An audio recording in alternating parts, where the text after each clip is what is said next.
Yann, t'es salué. Est-ce que Yes. c'est un peu fréquent l'histoire de Hydro-Québec? On pensait que c'était la seule place où le gouvernement du Québec était quand même pas si mal. Et là, on se rend compte qu'on vivait... C'est une fraude, carrément. Là. On est au point de faire accroire au monde il y a un an, même avant les élections, personne parlait de nouveaux barrages, de besoins. On s'est fait dire pendant des années qu'on avait des surplus à pu finir, qu'on pouvait en vendre à tout le monde, qu'on invitait les grandes entreprises à venir s'installer ici, qu'on allait devenir la capitale mondiale des batteries électriques. Et là, ce matin, on se fait planter dans Bloomberg par un grand patron d'une société minière énorme qui est basée en Australie, qui nous dit, si le Québec veut devenir un joueur dans l'industrie de la chaîne la chain supply des batteries et tout, on veut s'établir là-bas, on veut amener des gens pour que ça soit vrai, on veut aller chercher le lithium, on veut faire les affaires. Mais ils n'ont pas une once d'énergie, ils n'ont pas de courant, et en même temps, les Américains nous menacent de déchirer l'entente qu'on a eue avec eux autres parce qu'on a fait ça en mentant, on disait qu'on avait des surplus et qu'on était capable de leur vendre, les assurer d'une sécurité énergétique. Et là, on se rend compte que tout ça est un mirage et qu'on est dans le fake. My God! Tu sais, je veux dire, tout le monde parle de Bernard Madoff, tout le monde parle de Stéphane Huot, mais j'ai l'impression qu'il y a aussi dans nos gouvernements des gens qui sont capables de bâtir des schemes pas pires. C'est surtout qu'on est en train de débâtir le seul bout du modèle québécois que les gens avaient encore une fierté. Oui. Tu sais, les gens qui disaient qu'Hydro-Québec, c'était sous-performant, que la productivité n'était pas très élevée, qu'éventuellement, on allait avoir des problèmes avec ça, c'est une très, très, très faible minorité des Québécois qui avaient ce discours-là. Parce que même au niveau de la droite politique, la plupart des gens étaient fiers d'Hydro-Québec. La plupart des gens reconnaissaient l'apport de l'État à cet endroit-là très précis pour dire, ouais, finalement, il n'y a pas juste du mauvais avec l'État obèse québécois. Là, c'est en train de tomber, le château de cartes. Là. Le château de cartes est complètement en train de tomber. On nous disait, hey, un peu, rappelle-toi, on nous a dit, ouais, mais la dette, là, c'est pas grave. On a les actifs d'Hydro-Québec. Je me rappelle de ça. Si on compte nos actifs nets, on a une valeur. On ne savait pas c'est quoi la valeur, mais imaginez-vous si on mettait Hydro-Québec en bourse, on serait capable de tout rembourser notre dette. Oui, c'est ça. C'est ce qu'on nous disait. Là. Écoute, en 2008, mes premières expérimentations avec la radio, je suis candidat de la DQ à ce moment-là. Puis c'est la première fois que je fais des entrevues de radio de ma vie.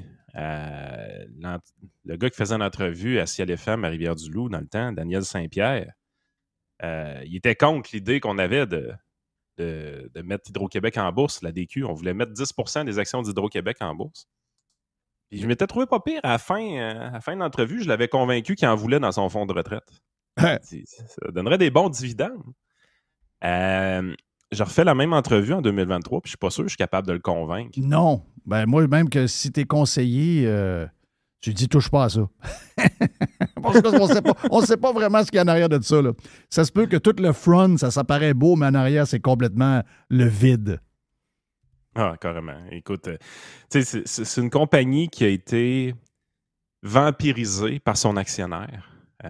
On lui a enlevé ses ressources financières pour verser des gros dividendes à l'actionnaire unique. Puis, c'est une compagnie qui était dans une situation de monopole, donc en aucun cas, elle a été dans une situation où est-ce qu'elle avait intérêt à augmenter sa productivité.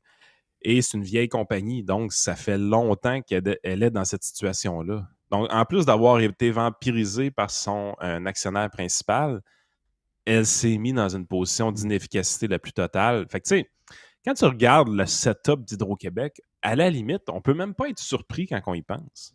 Tu dis, on a mis en place quelque chose qui faisait en sorte qu'il aurait fallu un gestionnaire hors du commun pour arriver à des bons résultats avec ça, parce qu'on n'a pas mis les choses en place qui donnent des incitatifs normaux aux gens de faire attention à une compagnie de ce type-là. On ne lui a pas fait attention. Elle est en décrépitude, des infrastructures qui sont désuètes, qui doivent être remplacées, et ça fait des années qu'on a oublié de développer et de continuer à croître avec cette compagnie-là. C'est une catastrophe au niveau financier. Je veux dire, il y a des bonnes compagnies pour investir en énergie, mais Hydro-Québec n'en serait pas une présentement. Donc, Yann, toi, tu veux dire qu'au fil des années, Hydro-Québec, à un moment donné, il aurait dû donner moins d'argent au gouvernement puis garder de l'argent de leur bord pour faire un genre d'entretien. Ça veut dire, à un moment donné, parce que là, si d'un bord, le gouvernement siphonne, puis siphonne... Ils ont siphonné 4 milliards cette année. Bon. Mais tu sais, c'est ça. Peut-être qu'en réalité, il ne devrait pas en siphonner tant puis en laisser plus dans le pot à Hydro pour que Hydro s'arrange de son bord. Mais l'autre affaire qui ne marche pas, c'est que le siphonneux, c'est ça qui ne marche pas, là. Le super siphonneux veut que tout le monde aille des chars électriques. Ouais. En plus. Non, mais c'est ça qui ne marche pas. Hey, on va manquer de courant, puis le siphonneux veut qu'on s'achète des chars électriques. Dire, à un moment donné, là, tu sais, comment expliquer ça, là, toute cette espèce de dérape? C'est une dérape intellectuelle, là. Jerry, tu as une compagnie aux États-Unis qui est inscrite en bourse qui verse des dividendes depuis toujours. Puis, pour différentes raisons, causes externes, internes, peu importe, elle se ramasse en difficulté financière. Oui. Quel est le premier indicateur que tu vas voir en bourse? On ne s'est pas parlé avant, là. Mais toi, là, c'est le premier indicateur que tu vas voir en bourse qui dit que cette compagnie-là, il y a quelque chose qui ne va pas bien puis il doit y avoir une réforme à l'intérieur de la compagnie. Les dividendes, non? Suspension des dividendes. Oui. Exactement. Mais il y a plusieurs compagnies qui l'ont fait. Mais il y a beaucoup de compagnies qui le font. À un moment donné, ben, là, ça vire mal. Mais il y a d'autres compagnies qui le font. C'est temporaire. Puis après ça, ils redonnent le dividende. Ça se passe dans plusieurs compagnies où le dividende est suspendu, là. Ça, c'est des compagnies qui sont soumises aux lois du marché, qui doivent être compétitives, qui doivent augmenter leur productivité pour survivre. Puis on voit ça d'une manière quand même assez récurrente ou périodique dans plusieurs secteurs économiques, des compagnies qui suspendent le dividende pour réinvestir dans leurs infrastructures.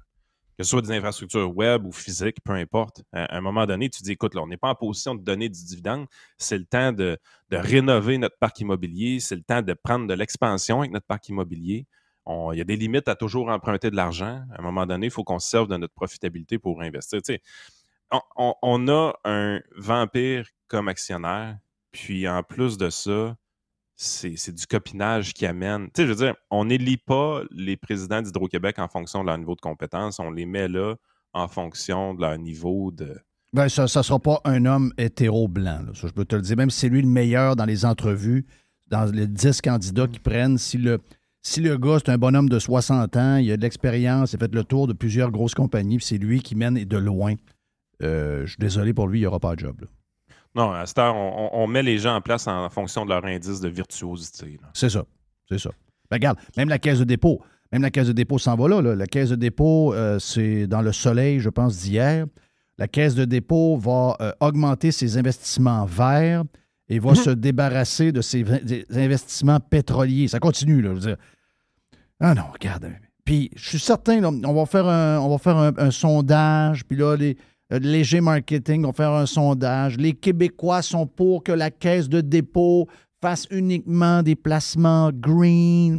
Les Québécois veulent que la Caisse de dépôt, à la hauteur de 69 %, sont pour que la Caisse de dépôt quitte les investissements dans le monde du pétrole et du charbon. Sacrément. Pierre Lassonde. Oui. Le préféré de la gauche québécoise parce que c'est grâce à lui qu'une tonne de musées sont encore en vie. Un grand mécène. Grand philanthrope. Le gars vient d'acheter une méga compagnie de charbon. Méga investissement dans une compagnie de charbon. Tabarnache. Si Pierre Lassonde s'en va dans le charbon, puis que notre fonds de retraite s'en va d'un patente verte puis délaisse le pétrole, on peut-tu donner notre argent de nos retraites à Pierre Lassonde?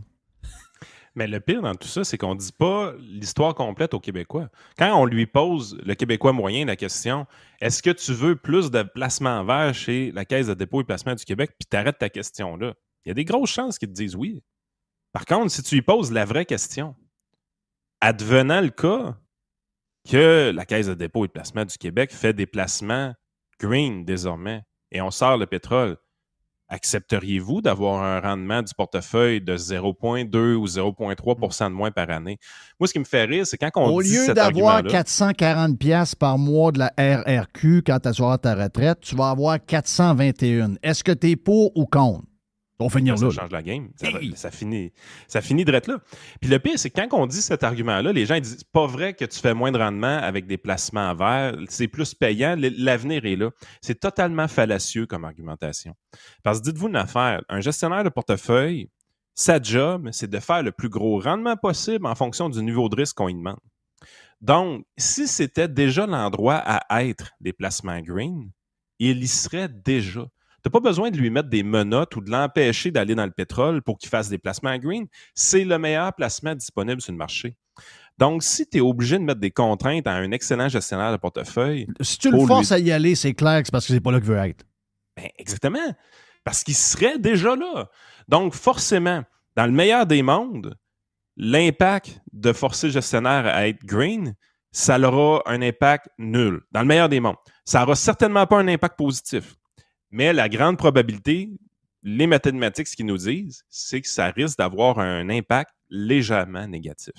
Là, les gens disent 0,1, 0,2 %, qu'est-ce que ça fait? Ouais, t'as peu.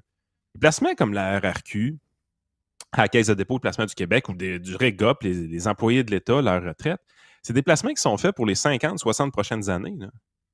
Tu sais, 0,1 %, 0,2 %, ça n'a pas l'air gros, mais je vais vous dire une affaire, c'est plus gros que vous pensiez.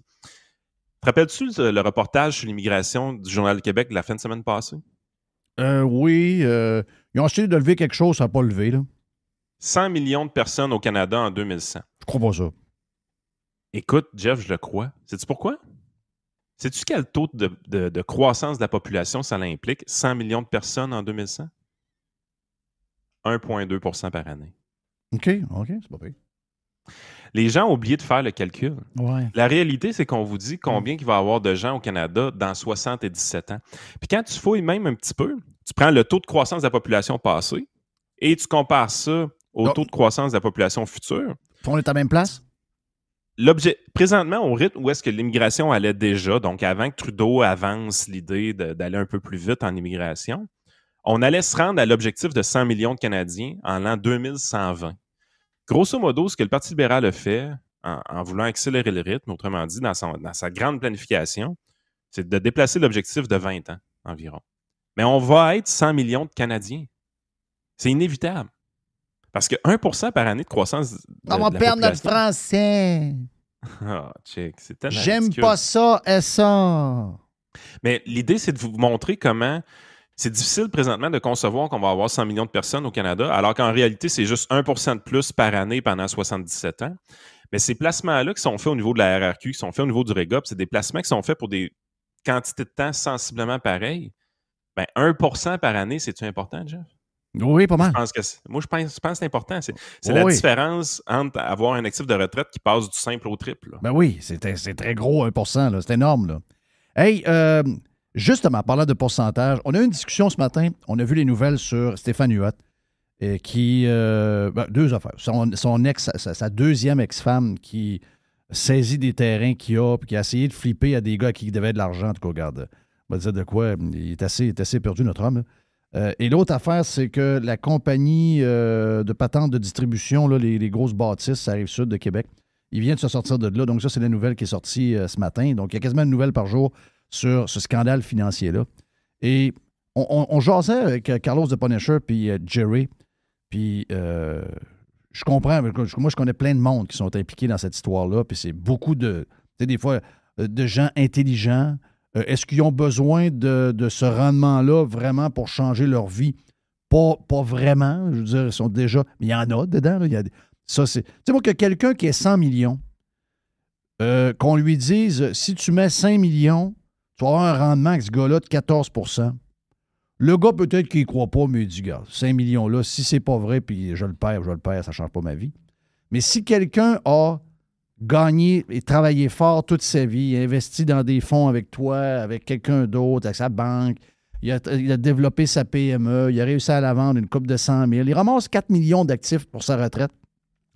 Il y a un chum qui a plus d'argent que lui, un peu, dit, hey, j'ai embarqué dans une patente d'immobilier, là, puis il dit, Ça donne du 14 ça fait 2 ans que je suis dedans. Mets tes millions là-dedans. Tu vas voir, au lieu d'avoir 200 000 de rendement, tu vas avoir 600 000, 550 000 de rendement. Ça change ta retraite pas à peu près. Ah ouais, je vais en parler à ma femme. Il le fait. Comment ça se fait que moi, OK, j'ai pas ces millions-là, j'ai pas... mettons que... Même j'en avais 100, OK, même 100 millions. Dans ma personne, dans ma manière que je suis faite, quelqu'un me dit, tu vas avoir 14 de rendement.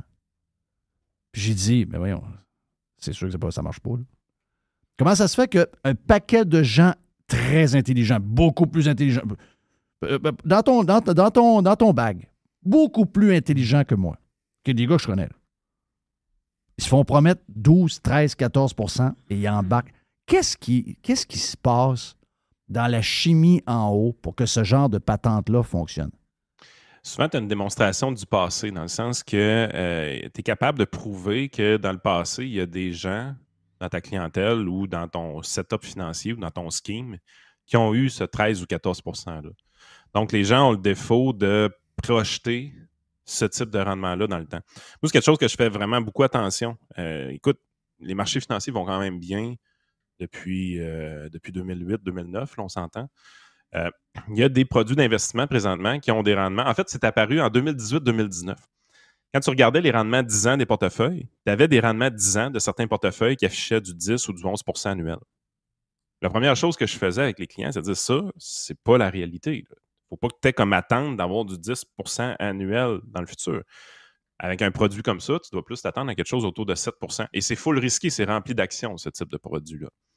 Donc, la gestion des attentes, c'était quelque chose d'important parce que ce que je sais, c'est comme si je veux perdurer dans le temps. Ma job, c'est de faire cette job-là pendant 30 ou 40 ans où je contrôle les attentes des gens. Parce que je ne veux pas que les gens viennent chez nous à cause qu'ils ont vu qu'il y avait un rendement passé de 10 % annuel. Je veux qu'ils viennent chez nous parce qu'il y a un niveau de compétence qui les intéresse. Fait que si j'ai dit, écoute, check, ce produit-là, il est vraiment bon, 10 % de rendement, ben, l'attente que je viens de créer dans la tête du client, c'est 10 % de rendement. Qu'est-ce qui arrive la première année que je ne le fais pas? Il se sauve en courant. Il est en sacrement. Tu sais, fait que ça, c'est à ne jamais faire. Sauf que je pense que c'est là que dans le psyché des gens, où est-ce que ça part, tout ça, ça vient de là. Il y a une démonstration que dans le passé, ça a été réalisé à court terme. Puis les gens confondent aussi court terme et long terme. Ah, ça fait 8 ans que ça donne du rendement de ce type-là. C'est pas long, 8 ans. Okay? C'est très court, 8 ans. L'appât du gain facile aussi. T'sais, on le dit tout le temps, l'homme le plus riche de la planète, ça va être la personne qui va découvrir la pilule miracle qui fait maigrir sans aucun effet secondaire. La journée que c'est créé, cette petite pilule-là magique, la personne qui l'a créée va se mettre méga riche parce que les gens veulent les résultats sans les efforts. L'investissement de ce type-là, 14 % par année, c'est exactement à cette partie-là de notre cerveau que ça s'adresse. C'est de dire, écoute, tu pourrais accélérer ta retraite, tu pourrais devancer ta retraite, tu pourrais arrêter de travailler plus tôt grâce à ce produit-là qui est exclusif. Puis en plus, ça, c'est l'autre volet aussi. On va mettre des allures d'exclusivité. Écoute, parce que tu n'es pas un pauvre. Tu as 500 000 dans ton compte de banque ou tu as 1 million dans ton compte de banque. Tu n'es pas un pauvre. Tu as accès à des produits exclusifs. Donc, il y a cet aspect-là aussi qui vient parler beaucoup aux gens. Ben moi, je pense que dans une petite ville comme Québec, de faire partie de la gang des riches, c'est ça aussi. C'est quelque chose... Tu es dans la gang. T'es dans la gang des gars qui ont du cash. Parce que la majorité des gars que je connais qui auraient pu être là-dedans, qui ont du cash puis qui n'ont jamais embarqué, ils ont peut-être un tempérament un peu plus. Parce que je pense qu'il y a une question de tempérament. Je ne sais pas si c'est parce qu'on est plus peureux que d'autres, là, mais moi, tu me dis ça, tu embarques dans une affaire puis à chaque année, tu vas avoir 12, 13, 14 % de rendement. Je vais dire, c'est sûr qu'il y a quelque chose qui ne marche pas dans votre patente. Là. C'est sûr. Mais il y a aussi le passé. C'est pas la première période trouble de Stéphane Huot. Ça, c'est surprenant dans une petite place parce que domaine de Brugnon, tout ce développement-là, tout ce qui est... Beaucoup de monde ont saigné au début des années 2000 quand il est arrivé cette histoire-là. Donc, plusieurs qui se sont fait appeler, qui avaient des millions, même que ça n'aurait pas changé leur vie s'ils le perdaient. Ils disaient, non, moi, jamais j'embarquerai là-dedans. Je me rappelle trop telle affaire. Donc, le côté, ce qu'on appelle le côté greedy, là, est-ce que c'est il y a plus de gens qui sont susceptibles de tomber là-dedans que certains autres traits de personnes? Moi, je te dirais que 95 % des gens ont la chance de tomber dans l'option du greed comme ça. Ça prend beaucoup de discipline pour ne pas tomber dans le panneau. Puis il y a très peu de gens qui ont ce niveau de discipline-là ou de connaissance-là pour éviter de tomber dans des affaires comme ça. Ce qui fait que ça ne touche pas autant de monde, c'est que souvent, les gens sont trop pauvres pour participer à ce genre de projet-là. Mais si tu élargis ça à toute la population puis tu donnes un accès privilégié à ce type de... Beaucoup de monde a embarqué dans le pot quand il était trop tard. Dans la bourse. Puis c'est pour ça qu'à un moment donné, tout est une question d'attente, tout est une question d'éducation, puis tout est une question aussi de ne pas se truster soi-même. Dans le sens que quand tu arrives, Jerry pourrait le témoigner, je pense que tu as vu des gens faire du boursicotage en masse dans leur vie. Beaucoup. La pire chose qui peut arriver à un boursicoteur, c'est d'avoir 3 grands succès d'affilée.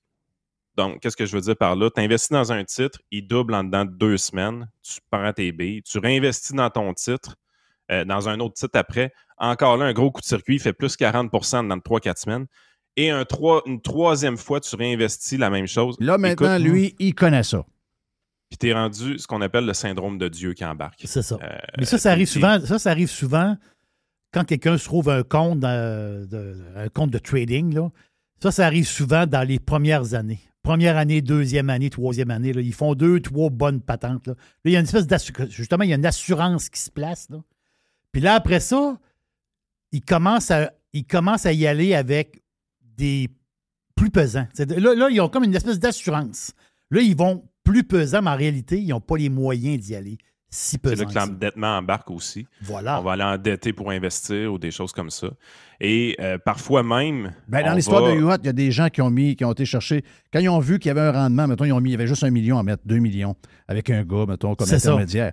Ils ont dit, hey, j'ai quitté sa maison de 500 000. Ils ont mis 500 000. Bang! Ah non, c'est des histoires terribles. Ça va au-delà de la personnalité parce que ce que je viens de raconter là, d'une certaine façon, le greed qui embarque quand tu commences en boursicotage, je l'ai déjà compté aux pirates, mais je vais la remémorer un peu. C'est une histoire qui m'arrive moi personnellement en 2008. Je ne suis pas un conseiller financier à ce moment-là. Je suis simplement actuaire ou analyste en actuariat avec mon entreprise. Je fais des bons revenus. Je commence à investir en bourse 1er avril 2008 ou un peu avant, je pense 1er février 2008. Puis je me monte un portefeuille comme toute bonne personne qui étudie en actuariat montrait. Donc, diversifié, plusieurs secteurs économiques, quinzaine de titres, avec un genre de 10-12 000 $. Rien pour appeler sa mère, mais vraiment un beau portefeuille en termes d'efficience des marchés. Là. Tout théorique, tout beau, tout parfait. Puis je me mets un titre de spéculation à l'intérieur, une petite compagnie de Junex qui fait de l'exploration gazière dans le bas du fleuve. 1er avril 2008, imaginez-vous, je me rappelle des dates. Avez-vous pensé comment ça a marqué ma vie quand même? 1er avril 2008, on annonce qu'il y a des gisements de gaz incroyables, de gaz de schiste dans le bas du fleuve à ce moment-là. Junex est un des joueurs importants. Et on en aurait pour plus d'1 milliard à exploiter facilement. Puis là, ça part. Et puis là, je vois le titre exploser. Le stock a explosé, Junex. C'est capoté, là. Puis là, je me mets... Écoute, ça a pris 2 semaines. J'ai liquidé tous mes autres titres. Mon beau portefeuille théorique, bâti à la perfection avec la théorie de l'efficience des marchés, il prend le bord. Yann Sénéchal est devenu émotif? Ah oui. Oh! Parce que pour prévenir le côté émotif, c'est pas une question d'intelligence, c'est une question d'expérience. Oui. C'est plate à dire, mais c'est vraiment ça. Ce qui fait qu'à un moment donné, dans la vie, tu arrêtes de t'emballer pour tout ou tu arrêtes des fois de te choquer pour des affaires qui n'en valent pas la peine. C'est le niveau d'expérience que tu as. Puis ça, je le dis souvent, c'est l'expérience dans ma vie où est-ce que j'ai perdu le plus d'argent. Parce que, résumer ça très rapidement, là, je vends tous mes titres, je m'en vais juste dans Junex et là, je commence à day-trader, rentrer, sortir, emprunter pour investir. Grosso modo, j'ai emprunté à peu près 50 000 $ dans cette histoire-là. Puis là, c'était toutes sortes de compagnies. C'était du Questar, c'était du Gaztem, mais j'étais juste dans un secteur économique. Puis là, tout le monde sait ce qui est arrivé à un moment donné, moratoire, ça a fait patate, on ne l'a jamais exploité, le fameux gaz. Puis j'ai vendu mes titres seulement en 2013 et je suis devenu conseiller en 2011. Malgré le fait que j'étais devenu conseiller, malgré le fait que mes nouveaux investissements, je les faisais dans des fonds diversifiés, avec des gestionnaires de portefeuille, une méthode pas mal plus efficace, ben mon deuil des titres gaziers n'a été fait qu'en 2013, pareil. Parce que psychologiquement, j'étais en sacrament, parce que j'avais mis 50 000 là-dedans. Si j'avais vendu en 2011, quand je deviens conseiller, il m'aurait resté 12 000 à peu près. Finalement, le fait d'attendre à 2013 a fait en sorte qu'il m'en a resté 3 000. grosso modo. Fait que sur 50 000 que j'avais mis, j'ai vendu pour 3 000 au total tout. Alors que si tu fais tous les scénarios de hey, si j'avais juste gardé mes titres, j'aurais pu vendre tout ça au pic, là, j'aurais pu tout vendre ça pour 150 200 000. Mais c'est pas arrivé. J'ai jamais eu 150 200 000 dans mon compte. J'ai déjà eu 85 000 par contre. Okay. Fait que ça vous donne une idée comment la ride était vraiment spectaculaire. Puis ça, je le dis tout le temps. Cette expérience de vie-là fait en sorte qu'aujourd'hui, ça me met dans les conseillers qui sont détachés assez de leur émotion pour faire une bonne job. Parce que je l'ai vécu, le grief que les gens vivent. Mais Yann, juste un flash que j'ai dans la tête comme ça. Là. Quand ça t'arrive, en 2008, est-ce que tu étais célibataire? Non. Non? Mais est-ce que tu avais des enfants? Non. Mon plus vieux s'en venait, mais non, pas encore. Moi, à chaque fois, je boursicote depuis très longtemps. Là. Puis j'ai vécu ces démons-là du boursicotage. Mais à chaque fois que le démon arrivait, tu penses à tes enfants. Je pensais à mes enfants, puis je pensais à ma blonde, puis je restais assis sur mes mains. Ça a fait mal, dans le sens que des fois, je me disais, j'ai-tu perdu une belle shot, là? Ça a fait mal. Mais aujourd'hui, puis moi, je suis pas un gars riche, là, je suis un gars de classe moyenne, là. Mais j'aurais pu aller dans le trou, là, carrément. Là. Oui, parce que moi, j'étais un trader, un vrai trader. Tu aurais pu te mettre dans le trou. Oui. Tu as eu tes crises aussi. Ce qui j'ai eu mes fait crises. Tu as encore du plaisir à le faire aujourd'hui. Voilà. Tu le fais de la bonne façon. C'est que tu as passé au travers de tes crises, puis tu te connais maintenant. De la même façon que moi, je me connais maintenant. Et écoute, quand je dis que j'ai aucun intérêt pour le trading maintenant, là, j'en ai plus zéro puis une barre. Pas parce que je suis traumatisé, parce que je vois des gestions, des gestionnaires de portefeuille qui gèrent des fonds d'investissement avec des équipes d'analystes qui respectent la théorie, qui respectent la diversification. C'est sûr qu'ils sont meilleurs que toi. Là. C'est sûr qu'ils sont meilleurs que toi. Dans le sens que ils sont meilleurs que... Je dis toi, t'es là-dedans, mais meilleurs que moi. Meilleurs que moi aussi. Meilleurs que moi aussi, dans le sens que leur emploi est dédié entièrement à la gestion de titres, tandis que le mien, et moi je dis tout le temps, moi, je ne gère pas de l'argent. Moi, je gère des humains qui ont de l'argent. C'est une christie de différence entre les deux. Puis pour finir, tu le sais, tu l'entends. La minute que quelqu'un dit hey, ouais, t'as tel montant d'argent, tu fais juste 7 %, tu n'auras pas une grosse retraite avec ça. J'ai fait 11, moi. Oui, c'est ça. Ouais, c'est quoi t'as fait? C'est ça beaucoup, hein? Aussi. Et c'est ça qui arrive. Regarde, c'est l'enfer. Hey, thank you, Yann. Yes. Merci pour... c'était le fun parce que l'humain, c'est incroyable. Hein? C'est incroyable. Même Yann Sénéchal s'est fait emporter par... ses émotions, mon ami, il était tout jeune. Donc. Mais tu ris, hein, mais c'est certain que cette affaire-là t'a battu aujourd'hui. T'es ce que t'es aujourd'hui, justement. Tu ne l'aurais pas vécu, puis peut-être que tu aurais été moins bon aujourd'hui. Donc, ça a coûté peut-être de l'argent, mais c'est ça qui a fait que t'es. Mais ça m'a fait faire en sacrement aujourd'hui. Voilà, c'est ça mon point. Yann Sénéchal, si vous avez besoin de sa sagesse, votre conseiller.net, les amis.